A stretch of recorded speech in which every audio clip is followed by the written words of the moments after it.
तर अधिक महिन्यात आईची ओटी का भरतात आणि यामागचं महत्त्व, परंपरा नेमकी काय आहे हे आज आपण जाणून घेऊया. पूर्वी अधिक महिन्याला कोणताही देव मानत नव्हता, त्यामुळे हा महिना दुःखी होता. तो भगवान विष्णूंकडे गेला आणि आपले दुःख सांगितले. तेव्हा भगवान विष्णूने त्याला स्वतःचे नाव पुरुषोत्तम दिले आणि सांगितले, या महिन्यात केलेली पूजा, जप आणि दान यांना विशेष पुण्य मिळेल. यानंतर देवी लक्ष्मी आणि इतर देवतांचीही या महिन्यात विशेष पूजा केली जाऊ लागली.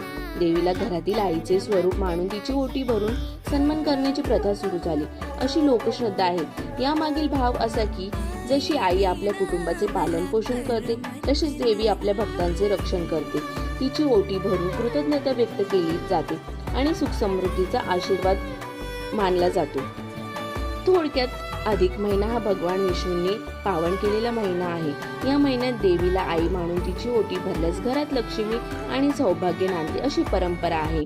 असं म्हणतात ना, देव प्रत्येक ठिकाणी पोहोचू शकत नाही, म्हणून त्याने आई निर्माण केली. तिचा सन्मान करा, तिच्यावर प्रेम करा आणि तिचं महत्त्व कधीही विसरू नका. तुम्हाला जर हा व्हिडिओ आवडला असेल तर लाईक, कमेंट नक्की करा. थँक्यू. भेटूया आपण नेक्स्ट व्लॉगमध्ये.